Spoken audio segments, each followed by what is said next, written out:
Paso del capítulo de arterias del miembro inferior.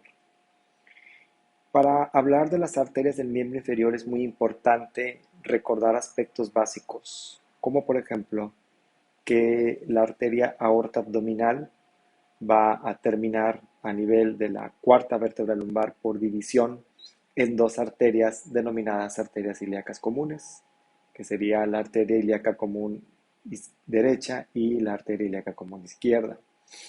Estas arterias ilíacas, que nacen ahí a nivel de la cuarta vértebra lumbar, van a transcurrir eh, cerca del alerón del sacro y a nivel de la articulación sacroiliaca van a terminar por división. Una arteria que se queda dentro de la pelvis, que sería la arteria ilíaca interna, y la arteria que parece continuar a la arteria ilíaca común y que camina por el estrecho superior de la pelvis, que sería la arteria ilíaca externa. En especial, la arteria ilíaca externa es muy importante en este capítulo porque nos va a hablar de la irrigación de todo el miembro inferior. Pero bueno, conociendo nosotros estos detalles, vamos a identificar que la arteria ilíaca interna va a originar ramas parietales, va a originar ramas viscerales, que no son el objetivo de este video, pero va a originar tres arterias colaterales extrapélvicas. Una de ellas es la arteria glútea superior, que vemos nosotros en esta imagen, y que identificamos perfectamente que se origina de la cara posterior de la arteria ilíaca interna, y que transcurre entre el tronco lumbosacro, que es L5 y S1, para poder salir de la pelvis por el foramen ciático mayor, relacionada con el borde superior del músculo piramidal que estamos viendo aquí. Tenemos otra arteria que es la arteria glútea inferior, que de igual forma se va a originar de la cara posterior de la arteria ilíaca interna y que transcurre a través del segundo y tercer nervio sacro, sería entre el segundo y el tercer nervio sacro, y que abandona la pelvis por debajo del músculo piriforme, saliendo de igual forma por el foramen ciático mayor hacia la región glútea. E identificamos a la arteria obturatriz, que transcurre por debajo del estrecho superior de la pelvis, que se origina por delante de la arteria ilíaca interna y que junto con el nervio obturador, que es una rama terminal del plexo lumbar, y las venas obturatrices forman el paquete vasculonervioso obturador, que lo vemos atravesando este canal que se llama canal subpubiano o canal obturador. Entonces vemos el sistema de la arteria ilíaca común, como lo mencionamos nosotros, que se va a dividir en dos arterias a nivel de la articulación sacroiliaca, que sería la arteria ilíaca interna y la arteria ilíaca externa, de la cual nos interesa, respecto a la arteria ilíaca interna, sus ramas colaterales extrapélvicas, en las cuales vemos nosotros la arteria glútea superior, la arteria glútea inferior y la arteria obturatriz que acabamos de mencionar. Y si nos vamos nosotros a esta imagen, a esta vista posterior, vamos a identificar el foramen ciático mayor. Recordamos, formado por la escotadura ciática, la articulación sacroiliaca, y el ligamento sacroespinoso, en donde vamos a identificar dos arterias, que es la arteria glútea superior, acompañada del nervio glúteo superior, y la arteria glútea inferior, que va acompañada del nervio glúteo inferior, que lo veríamos nosotros aquí. Y bueno, vamos a identificar cómo la arteria glútea superior se encarga de vascularizar a los músculos glúteos, a los tres músculos glúteos, y también vascularizar el músculo tensor de la fascia lata y el techo del acetábulo, muy importante para recordar uno de los sistemas arteriales que van a vascularizar la articulación de la cadera. Entonces vemos cómo la arteria glútea superior se va a dividir y va a formar ramas que van a vascularizar al músculo glúteo mayor, vascularizan al glúteo medio, vascularizan al glúteo menor y vascularizan el músculo tensor de la fascia lata. ¿Okay? Recuerden ustedes que estos elementos glúteos superiores se ven amenazados en su pasaje por el foramen ciático mayor, ¿sí? Es lo que conocemos como síndrome del músculo piramidal. Y tenemos la arteria glútea inferior. Esta arteria glútea inferior vamos a poder nosotros resumirla como que es una arteria que de igual forma va a vascularizar la articulación coxofemoral, va a formar ramos anastomóticos con la arteria glútea superior y algo muy importante que en su travesía por la región glútea, pues va a vascularizar el nervio ciático mayor, va a vascularizar el origen de los músculos isquiotibiales en la tuberosidad isquiática, al igual que el aductor mayor o aductor magno, y por supuesto a los músculos pelvitrocantérios. Entonces, vamos a identificar la imagen y entonces vemos que la arteria glútea inferior tiene su salida por la porción infrapiriforme del foramen ciático mayor y va a vascularizar al músculo glúteo mayor, vasculariza al músculo piriforme, vasculariza los músculos pelvitrocantérios, vasculariza al nervio ciático mayor y vasculariza el origen de los músculos isquiotibiales y el músculo aductor magno, que bueno, en esta imagen no se ve, pero sabemos nosotros que tiene sus orígenes en la tuberosidad isquiática. Y por supuesto, es una arteria que va a anastomosarse con la arteria glútea inferior. ¿Ok? Y por último, vemos la arteria obturatriz, que la arteria obturatriz, como mencionamos, sale por el canal subpubiano del foramen obturador y va a comenzar a originar una serie de ramas en su travesía, ramas colaterales, que van a vascularizar al músculo ilíaco, al músculo obturador interno y elevador del ano, que por cierto, estos músculos forman parte de la pared lateral de la pelvis y el músculo ilíaco, como recordamos, se va a encontrar en la fosa ilíaca interna. Entonces, si yo me regreso a esta imagen, vamos a identificar cómo la arteria obturatriz en su trayecto, en su travesía por debajo del estrecho superior de la pelvis, vasculariza al músculo ilíaco, vasculariza al músculo obturador interno y al músculo elevador del ano, que forman parte de la pared lateral de la pelvis. Y bueno, también va a originar una pequeña arteria importante que se llama arteria transversa o ramo transverso, que es un ramo anastomótico con la arteria epigástrica inferior, que establece unas anastomosis importantes en la pared abdominal. Una vez que la arteria obturatriz tiene su salida por el foramen obturador, vamos a poder identificar nosotros que la arteria obturatriz va a dividirse en dos ramos, y estos dos ramos pues tienen la función de rodear el foramen obturador y anastomosarse entre sí para vascularizar el origen de todos los músculos de la celda medial. Recuerden ustedes que los músculos de la celda medial del muslo son los músculos aductores, incluye también al músculo grácil y al músculo pectíneo. Entonces, de estas ramas que se están originando, va a haber una rama muy importante, que bueno, quisiera señalárselas aquí, que es una rama que perfora al ligamento pubofemoral y va en dirección hacia la cabeza femoral y se va a encargar de vascularizar la cabeza femoral. Entonces, estas ramas de la arteria obturatriz, sus ramas terminales, que son dos ramitos terminales, tienen la función de formar un círculo anastomótico alrededor del foramen obturador y vascularizar a todos los músculos que ya comentamos, incluyendo una arteria que se llama arteria del ligamento redondo, que si recordamos el ligamento redondo es un ligamento intraarticular de la articulación de la cadera que termina en la fosita del ligamento redondo en la cabeza del fémur y su función es vascularizarlo. Me regreso yo a esta imagen para que vean ustedes el concepto que mencionábamos respecto a la arteria glútea, de la arteria glútea inferior, y veanla como la arteria es un tronco de considerable calibre y vemos cómo va en su travesía originando ramas que van a vascularizar a los músculos pelvitrocantérios.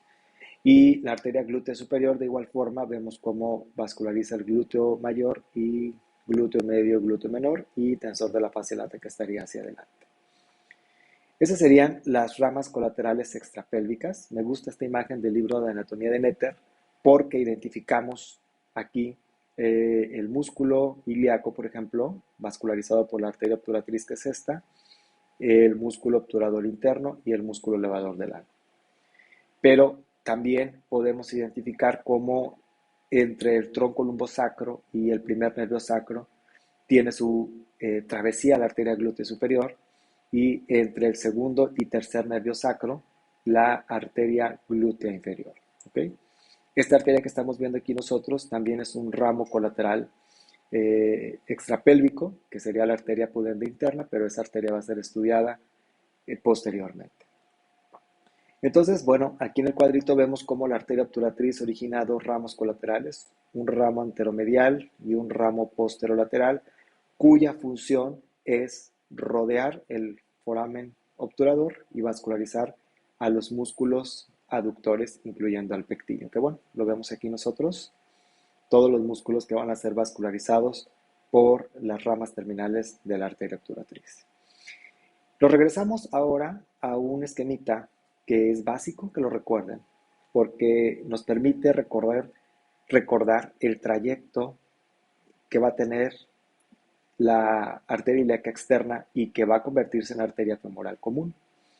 ¿Dónde se va a convertir en arteria femoral común? A nivel del anillo femoral. A nivel del anillo femoral, que recuerden ustedes, se encuentra medial a la cintilla iliopúbica, inserta en la eminencia iliopúbica, y que bueno, el anillo femoral corresponde a una zona débil de la pared abdominal. A partir de ahí, la arteria ilíaca externa cambia de nombre y se le va a llamar arteria femoral común en el llamado triángulo femoral o triángulo de Scarpa.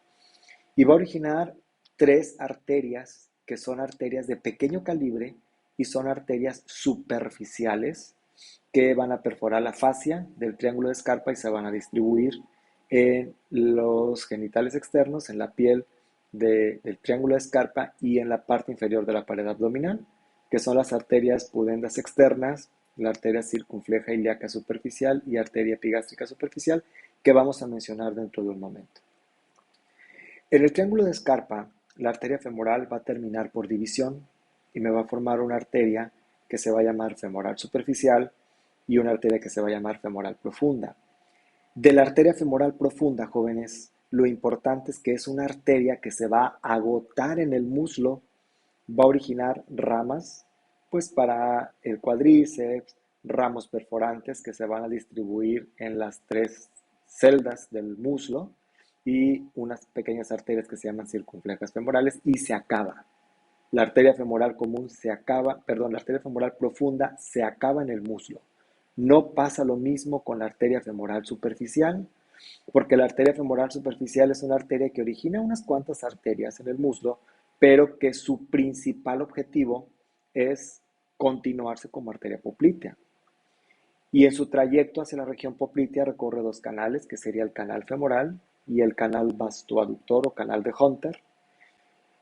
Y una vez abandonado el canal de Hunter, pues atraviesa un anillo que se llama anillo del tercer aductor, y del anillo del tercer aductor pues se convierte en arteria poplitea, siendo el elemento más profundo de todos los elementos que se encuentran en el hueco popliteo, hablando de elementos vasculonerviosos. La arteria poplitea va a atravesar el arco del sóleo, arco fibroso del sóleo, y va a originar una arteria que se llama tibial anterior, que se va hacia la región anterior, y un tronco que se llama tronco tibio peroneo, que bueno, como su nombre nos dice, el tronco tibio peroneo se va a dividir en una arteria peronea que se va a la región lateral de la pierna y la arteria tibial posterior que se va a la celda posterior de la pierna y que termina a nivel del canal retromaleolar medial. Bueno, ingresa por el canal retromaleolar medial, ingresa al túnel del tarso y termina formando dos arterias plantares. Puntos claves de esta arteria, de estas arterias. ¿Dónde nace la arteria femoral común? Respuesta, anillo femoral. ¿Dónde se localiza la arteria femoral común? Respuesta, triángulo de Scarpa. ¿Cómo termina la arteria femoral común? Respuesta, en femoral superficial y femoral profunda. ¿Qué arteria vasculariza el muslo? Respuesta, arteria femoral profunda. ¿Qué arteria es una arteria de paso en el muslo? Respuesta, arteria femoral superficial. ¿Dónde termina la arteria femoral superficial? Respuesta, anillo del tercer aductor. ¿Cómo se continúa la arteria femoral superficial? Respuesta, arteria poplitea. ¿Dónde termina la arteria poplitea? Respuesta, arco del sóleo. ¿Cómo termina la arteria poplitea? Respuesta, en división, originando la arteria tibial anterior y el tronco tibio peroneo. La arteria que forma las arterias plantares, respuesta, arteria tibial posterior.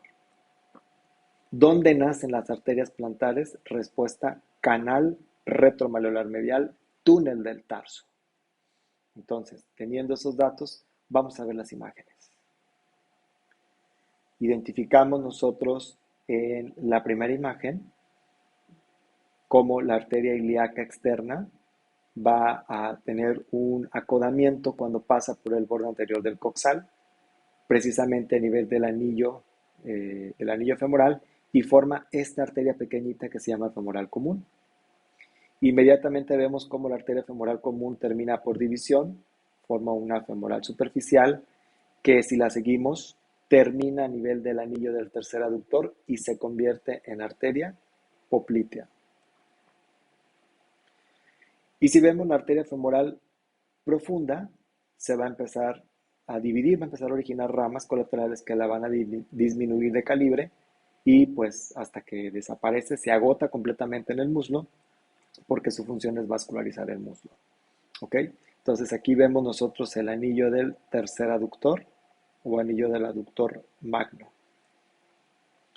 Nos vamos a la siguiente imagen y entonces recordamos nosotros esta imagen que corresponde al borde anterior del coxal, donde identificamos la cintilla iliopúbica o iliopectinia, que nos está dividiendo el borde anterior en una porción lateral o muscular y una porción medial que forma el anillo femoral, sitio donde nace la arteria femoral común. Vemos nosotros ahora aquí en esta imagen cómo la arteria femoral común llega al triángulo de Scarpa, en donde va a originar sus ramas superficiales, y esas ramas superficiales las acabamos de comentar hace un momento, y bueno, me gustaría que las identificáramos aquí. Vean, la arteria femoral común va a formar estas arterias pudendas externas, esta arteria que se llama epigástrica superficial y esta arteria que se llama circunfleja ilíaca superficial, ramas de pequeño calibre, ramas que perforan la fascia del triángulo de Scarpa y que vascularizan genitales externos y la parte inferior de la pared abdominal. Ramas colaterales de la arteria femoral común, ¿okay? Ubicada en el triángulo de Scarpa. Identificamos nuevamente la división de la arteria y vemos cómo la arteria femoral profunda origina estas arterias que rodean el cuello quirúrgico del fémur, llamadas arterias circunflejas femorales, que forman un círculo anastomótico que vascularizan pues los elementos que rodean la arteria, la articulación, perdón, de la cadera. Vemos cómo va originando estas ramas que se llaman ramas perforantes, que precisamente perforan la fascia de los músculos aductores, insertan en la línea áspera del fémur y se distribuyen en la celda medial y posterior del muslo. Acuérdense que también origina una rama que se llama arteria del cuádriceps, que vasculariza los músculos de la región anterior. Vemos aquí también en la imagen cómo la arteria femoral superficial, después de pasar por el canal femoral, por el canal de Hunter, atraviesa el anillo del tercer aductor y se va a la región posterior para formar la arteria poplitea. ¿Okay? Entonces, estas imágenes nos muestran cómo la arteria femoral profunda, origina las arterias circunflejas femorales, origina los vasos perforantes que perforan la fascia de inserción, la aponeurosis de inserción de los músculos aductores en la línea áspera y se van a la región medial y posterior del muslo para agotarse ahí. Aquí vemos nosotros las arterias circunflejas femorales, véanlas, son estas dos, que rodean el llamado cuello quirúrgico del fémur. ¿Okay? Vemos aquí nosotros una vista posterior y bueno, miren, identificamos por acá el anillo del tercer aductor e identificamos la arteria poplitea en la superficie poplitea del fémur. Pero la imagen tiene como objetivo mostrar cómo estas arterias perforantes van a perforar la aponeurosis de inserción de los músculos aductores y van a originar ramos ascendentes y ramos descendentes que se van a anastomosar entre sí. De esos ramos ascendentes, uno se anastomosa con la arteria glútea inferior y entonces va a formar una anastomosis que se le va a llamar anastomosis cruciforme entre la primera arteria perforante de la arteria femoral profunda, entre el ramo descendente de la arteria glútea inferior y entre las arterias circunflejas femorales. Se va a formar una anastomosis llamada anastomosis cruciforme. ¿Sí? Entonces vamos a identificar cómo esta primera perforante origina un ramo ascendente que se anastomosa con la arteria glútea inferior y con las circunflejas femorales y forman esta anastomosis cruciforme. ¿Qué va a pasar entonces cuando la arteria femoral superficial, me voy a regresar para acá, atraviesa el canal femoral? Bueno, la arteria femoral superficial va a estar rodeada por la fascia del vasto medial, la fascia del sartorio y la fascia del músculo aductor largo y aductor magno, formándoles una vaina que se va a llamar vaina femoral. Ahí la arteria femoral superficial va acompañada de sus venas homólogas y del nervio del músculo vasto medial. Descendemos y ahora la vamos a encontrar en el canal vasto-aductor, formada por el músculo vasto medial, formada por el sartorio, la fascia lata, superficialmente, el músculo aductor magno o mayor, unido al vasto medial por el tabique vasto-aductor o tabique de Hunter, que pues va a contener a los vasos femorales superficiales y al nervio del vasto medial.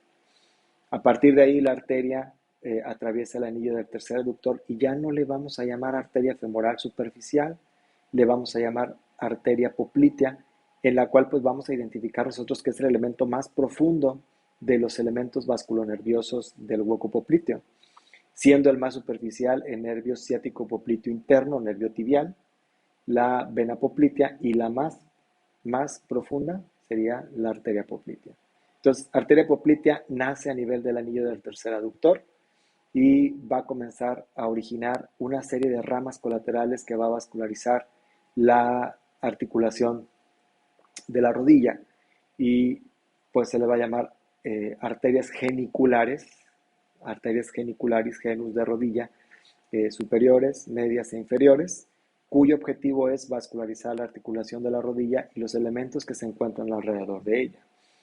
Va a empezar a originar también ramas musculares, como los vemos aquí, para vascularizar a los músculos gastrocnemios y para vascularizar al músculo popliteo y pues a los elementos que se encuentran superficiales aquí de la región poplitea. Se va a establecer varias anastomosis. Miren, la imagen que estamos viendo aquí nosotros, esta imagen nos muestra cómo la arteria poplitea tiene un trayecto oblicuo hacia abajo y lateralmente de su nacimiento en el anillo del tercer aductor y vemos cómo empieza a originar estas arterias geniculares superiores, medias e inferiores que van a vascularizar a la articulación de la rodilla, ¿sí? Para posteriormente vean cómo la arteria poplitea origina la arteria tibial anterior, que se va hacia la región anterior, y el tronco tibio peroneo, que me va a formar la arteria peronea y la arteria tibial posterior. Entonces, dentro de los elementos que vamos a encontrar en el hueco popliteo, pues vean las porciones que le vamos a estudiar a la arteria, una porción superior, que es la porción más profunda, relacionada con los músculos del límite superior del hueco popliteo, que son el semitendinoso y semimembranoso medialmente, y el nervio tibial o ciático popliteo interno. En la parte media vamos a identificar nosotros pues que describe un trayecto vertical y se relaciona con los límites del hueco popliteo y el contenido del mismo. ¿Sí? Y en la parte inferior continúa con un trayecto vertical y aquí ya entra en relación con los músculos gastrocnemios, que son el límite inferior del hueco popliteo y pues sus relaciones con la vena poplitea y el nervio tibial.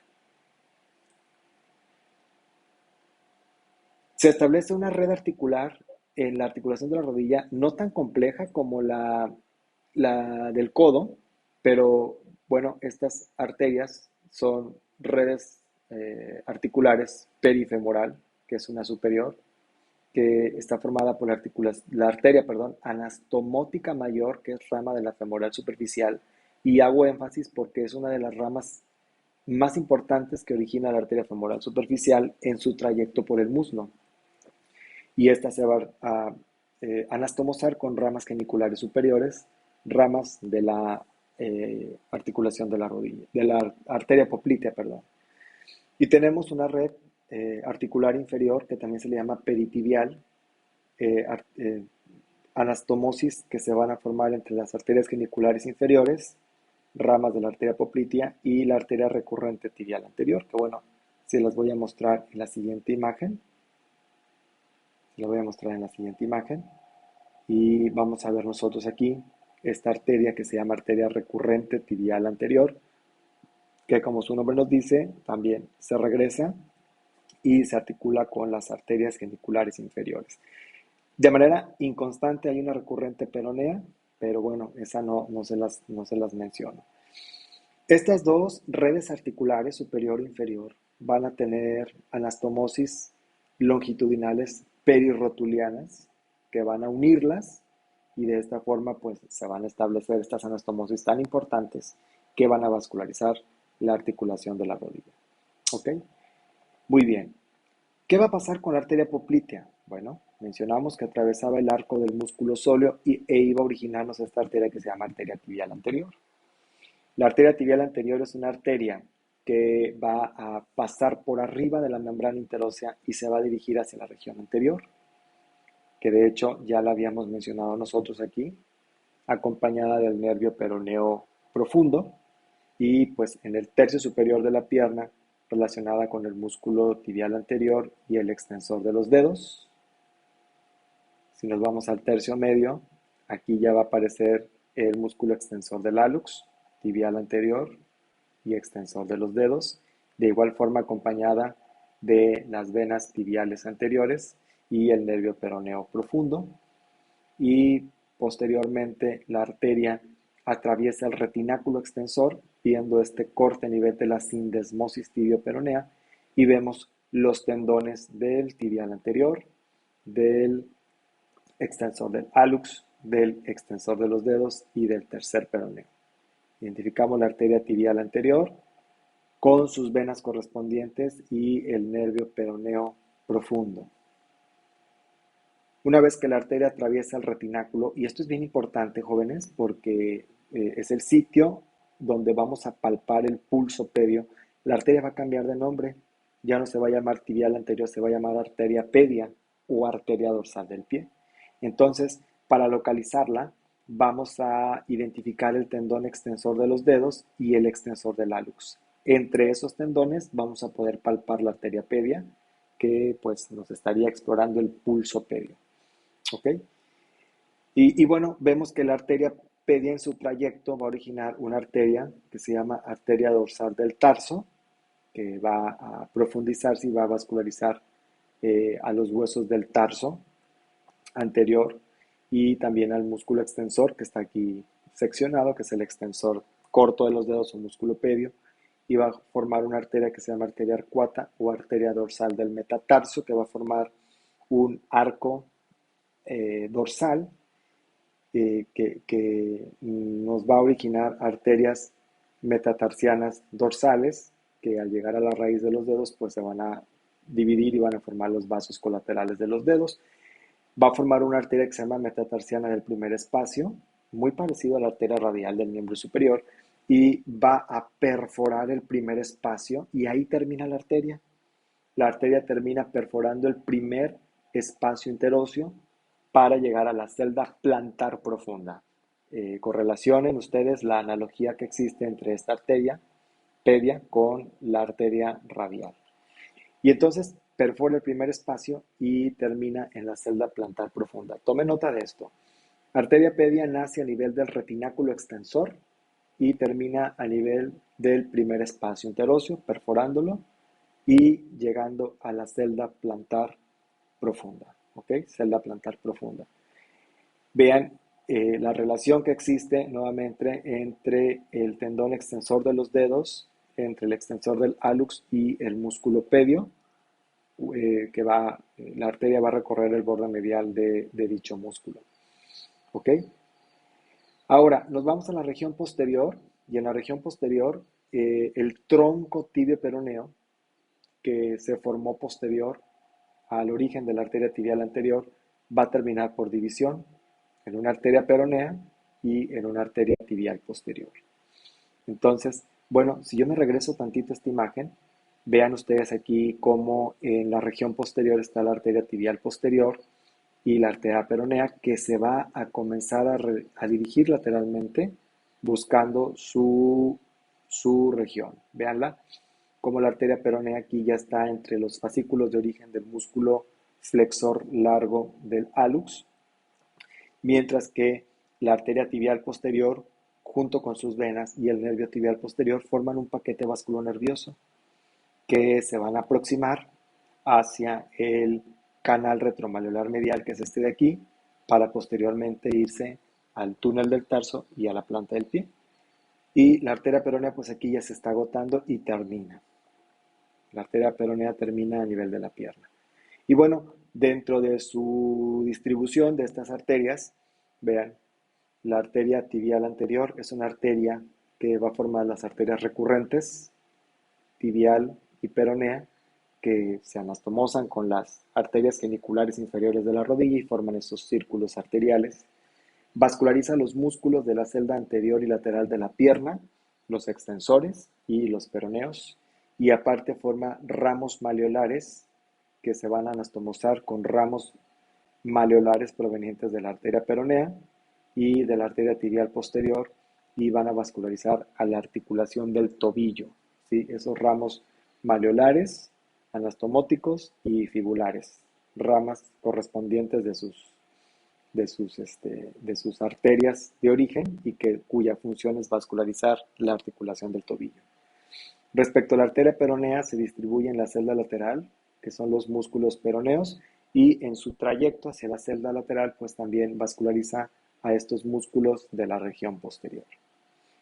Y la arteria tibial posterior, pues se encarga de vascularizar a todos los músculos de la celda posterior, como es el tríceps ural, sóleo, gastrocnemios y los músculos flexores del hallux, de los dedos y tibial posterior. Esa sería la distribución de las arterias de la pierna. Y bueno, me gusta esta imagen porque es un corte coronal donde identificamos cómo la arteria tibial posterior entra a esta región anatómica formada por la cara medial del calcáneo y el retináculo flexor con el músculo abductor del hallux, eh, que van a formar lo que conocemos como túnel del tarso. De hecho, aquí identificamos el tendón del tibial posterior, identificamos el flexor de los dedos, largo de los dedos, y el flexor del hallux. Entonces, la arteria tibial posterior entra por el canal retromaleolar medial, entra al túnel del tarso y va a formarnos las arterias plantares. Entonces, forma una arteria plantar medial que va siguiendo al tendón del flexor largo del hallux, y la arteria plantar lateral que se dirige lateralmente para formar un arco, que es el arco plantar, de donde se van a originar las arterias metatarsianas plantares, que pues van a llegar a la raíz de los dedos, se van a dividir y van a formar los vasos colaterales de los dedos. Pero en especial esta arteria plantar lateral es muy importante porque se anastomosa ¿con quién creen? Con la arteria pedia.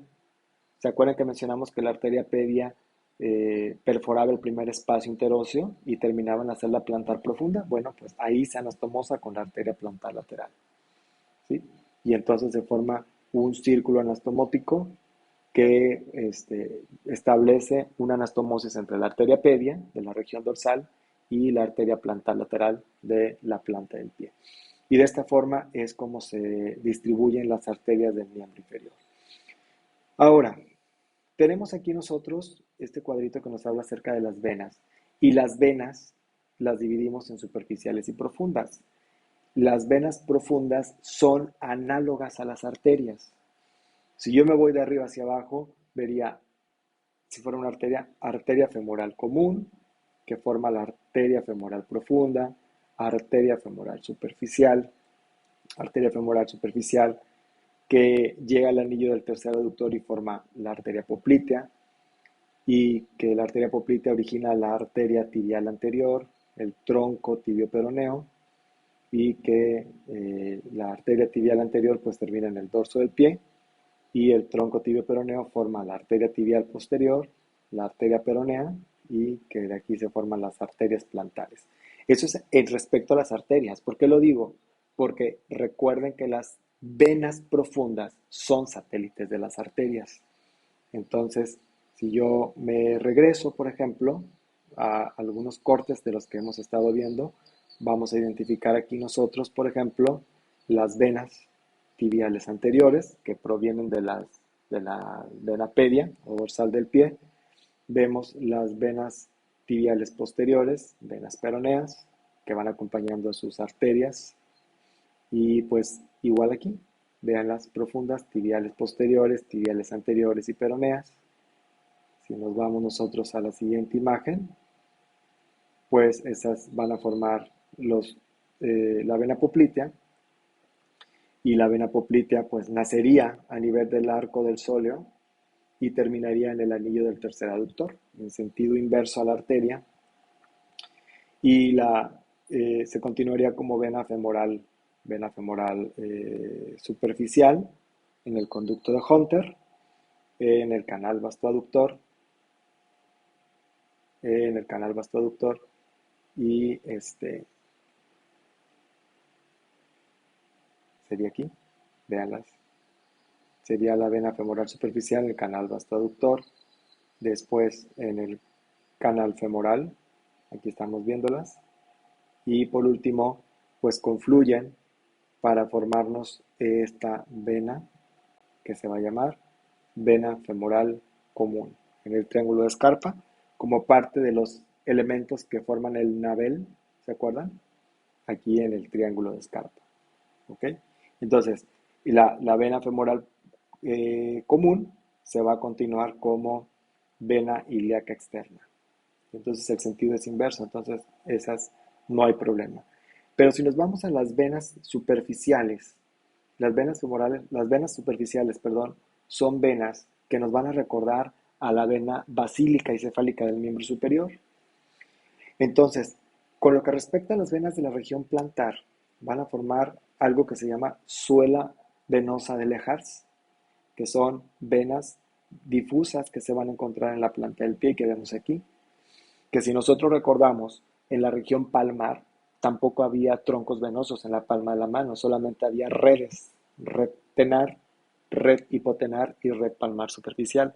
Aquí vamos a ver solamente estas redes venosas que se llama suela venosa de Lehars, que van a formar una vena aquí a nivel de la articulación metatarsofalángica, y que de aquí van a partir venas colaterales, como si fuera la vena basílica y cefálica, pero bueno, estas son venas colaterales que sería,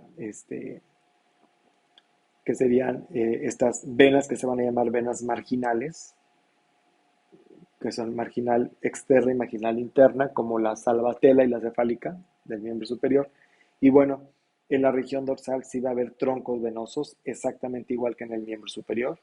Vamos a ver que estos troncos venosos van a formarse por los vasos colaterales de los dedos, forman un arco venoso dorsal, y del arco venoso dorsal salen dos se anastomosa con las venas marginales provenientes de la planta del pie, marginal interna y marginal externa, que van a terminar aquí y van a dar origen a dos venas muy importantes que se llaman venas safenas. Vena safena interna, formada por la reunión de la vena marginal interna de la planta del pie con la vena dorsal interna, y la vena marginal externa, que se une con la vena dorsal externa de la región dorsal y forman la vena safena externa.